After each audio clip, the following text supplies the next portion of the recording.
अक्सर जब भी न्याय का जिक्र होता है तो हमारे दिमाग में सीधे सुप्रीम कोर्ट या हाई कोर्ट की वो बड़ी बड़ी तस्वीरें आ जाती हैं ना। रोज अखबारों में, टीवी पर उन्हीं की खबरें होती हैं। पर असल में हमारे जैसे लोगों के लिए न्याय का जो पहला दरवाजा है ना, वो कहीं और है।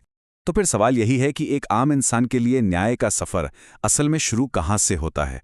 क्या इसके लिए दिल्ली जाना पड़ता है? क्या देश की राजधानी से ही ये रास्ता शुरू होता है? इसका जवाब है बिल्कुल नहीं।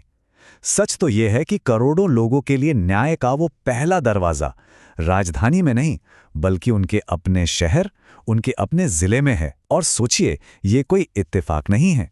ये तो हमारे संविधान बनाने वालों की बहुत गहरी सोच थी कि न्याय सिर्फ कुछ बड़े शहरों या दिल्ली की आलीशान इमारतों तक ही सीमित ना रहे, बल्कि वो हर जिले तक पहुंचे, हर इंसान तक पहुंचे।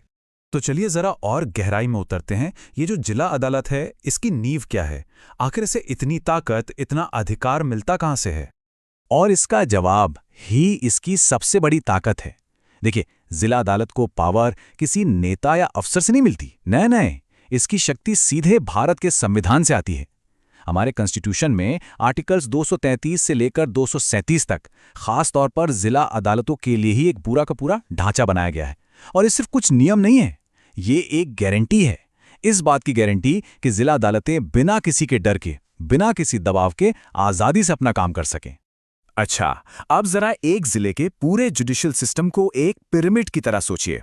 तो इस पिरामिड में सबसे ऊपर, सबसे चोटी पर कौन है? यहीं पर कहानी में एक बहुत ही दिलचस्प मोड़ आता है। तो इस पिरामिड की चोटी पर बैठे हैं जिले के सबसे बड़े जज। लेकिन इनका काम, इनकी भूमिका वो आम नहीं है। उसमें एक बहुत ही अनोखा पहलू है। यहां एक कमाल की व्यवस्था है। सोचिए, एक ही जज, एक ही कुर्सी, पर किरदार दो बिल्कुल अलग। जब वो जज सिविल मामले सुन रहे होते हैं, मतलब जमीन जायदाद, पैसे वैसे के झगड़े या कोई कॉन्ट्रैक्ट का मामला, तब वो कहलाते हैं डिस्ट्रिक्ट जज या जिला न्यायाधीश। लेकिन जैसे ही उनके सामने कोई क्रिमिनल केस आता है, कोई चोरी, डकैती या मर्डर का मामला, तो बस उनकी भूमिका बदल जाती है और वो बन जाते हैं सेशंस जज या सत्र न्यायाधीश। है ना कमाल? एक इंसान, दो अलग अलग भूमिकाएं। तो इसका मतलब क्या हुआ? इसका मतलब यह है कि जिला अदालत में न्याय के दो बड़े रास्ते हैं, एक सिविल और दूसरा क्रिमिनल, और दोनों की कमान एक ही जज के हाथ में है, बस उनके किरदार अलग अलग हैं। तो चलिए अब ये देखते हैं कि इन दोनों किरदारों में पावर कितनी है। जब वो डिस्ट्रिक्ट जज की भूमिका में होते हैं तो एक तरह से वो हमारे सिविल राइट्स के गार्डियन हैं। प्रॉपर्टी के झगड़े, बिजनेस में हुए कॉन्ट्रैक्ट का उल्लंघन, परिवार के मामले जैसे तलाक, बच्चों की कस्टडी या फिर वसीयत से जुड़े मसले, इन सब पर उनका फैसला ही समाज में एक तरह का बैलेंस और स्टेबिलिटी लाता है। लेकिन जब वही जज अपनी दूसरी भूमिका में आते हैं, यानी सेशंस जज बनते हैं, तब उनके पास हमारे देश के कानून की सबसे बड़ी, सबसे गंभीर शक्ति आ जाती है, और वो है किसी को मौत की सजा सुनाने की शक्ति। सोचिए जरा, एक इंसान के हाथों में किसी दूसरे इंसान की जिंदगी और मौत का फैसला। ये एक बहुत बड़ी, बहुत ही भारी जिम्मेदारी है। तो सवाल ये है कि इतनी बड़ी पावर पर क्या कोई कंट्रोल है, क्या कोई चेक है, या फिर सेशंस जज ने जो कह दिया वो पत्थर की लकीर है? नहीं, बिल्कुल नहीं। और यहीं पर हमारा संविधान एक सेफ्टी नेट, एक सुरक्षा कवच की तरह काम करता है। ये एक बहुत ही जरूरी सेफगार्ड है। देखिए, अगर कोई सेशंस कोर्ट किसी को फांसी की सजा सुना भी दे तो वो आखिरी फैसला नहीं होता। उस सजा पर अमल नहीं किया जा सकता जब तक कि उस राज्य का हाईकोर्ट उस पूरे केस को दोबारा जांच कर उस फैसले पर अपनी मुहर ना लगा दे। ये एक तरह का डबल चेक है, ताकि जिंदगी और मौत जैसे बड़े फैसले में जरा सी भी गलती की कोई गुंजाइश ना रहे। चलिए अब एक नंबर पे गौर करते हैं। सिर्फ एक नंबर, 24। और ये जो कंट्रोल की हम बात कर रहे हैं, ये सिर्फ सजाए मौत जैसे बड़े फैसलों के लिए नहीं है। ये तो एकदम जमीनी स्तर से शुरू हो जाता है। और यहीं पर यह नंबर 24 बहुत अहम हो जाता है। देखिए, कानून ये कहता है कि पुलिस किसी भी इंसान को गिरफ्तार करने के बाद 24 घंटे से ज्यादा अपनी कस्टडी में नहीं रख सकती। 24 घंटे के अंदर अंदर उस व्यक्ति को मजिस्ट्रेट के सामने पेश करना ही पड़ता है। ये नियम पुलिस की पावर पर एक बहुत जरूरी चेक है, और यहीं से अदालत की निगरानी शुरू हो जाती है। अच्छा, तो फिर सवाल ये है कि इन जिला अदालतों पर किसका कंट्रोल है? यहां भी हमारे संविधान ने एक बहुत ही खूबसूरत बैलेंस बनाया है।